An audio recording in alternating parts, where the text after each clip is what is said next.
The crime, almost unimaginable. A precious 5-year-old boy named Kenny, shot by his own mother. A single bullet to the head while he was sleeping. Then she turns the gun on herself. The tragic murder-suicide shocking the community and leaving Kenny's father stunned. Got there 2 hours after he died. He fought for his life for over 12 hours.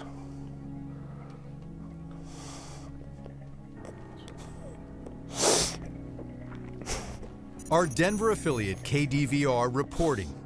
Just days before killing her son, Sarah Atkinson took little Kenny on the road, driving nearly 500 miles to Montana to visit family.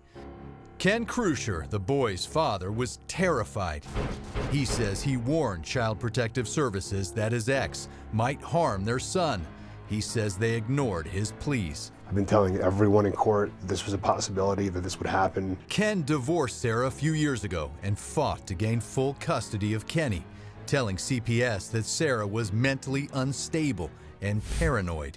He says she believed there were bombs planted in her home and cameras in Kenny's shoes. Just erratic mental illness everywhere. No one really helped me. Ken says his ex was dangerous, even violently attacking their 5-year-old boy. I saw a huge mark recently on Kenny. He told me his mom punched him. I filed a report. Ken documenting the abuse his son suffered at the hands of his mother.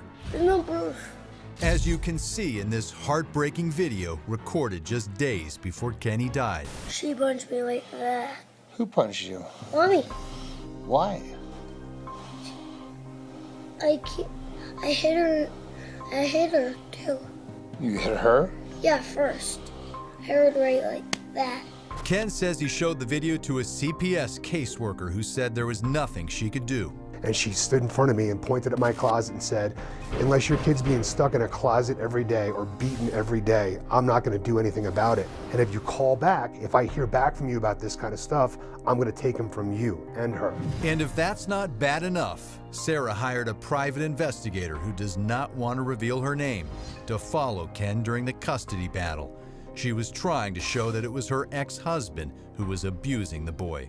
My instinct said she might take Kenny and run, maybe leave the state, but I never thought that she would physically harm the little boy.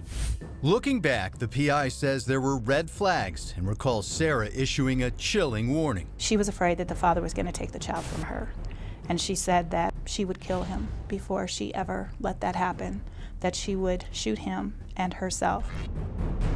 That threat became a horrifying reality with the shocking news of Kenny's murder. The investigator says CPS has blood on its hands. We have cases where we've gone to social services and said these children are being abused. We have documentation on it and they turn us away. The frustrated PI says, just like Ken, she reported the dire situation to CPS and says they did nothing to help the young boy. I really would like to see something done, because how many more kids have to lose their life and be caught in the crossfire because social services doesn't help or somebody doesn't believe one parent? Denver Child Protective Services issued this statement following the boy's death.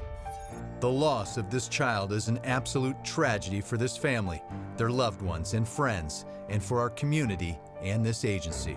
We're working to understand the circumstances around this horrible act. But this statement does little to ease the excruciating pain of a father who lost his beloved son in a tragedy he says could have and should have been prevented. I'm here because I don't want this to happen to anybody else. It's not right what they did.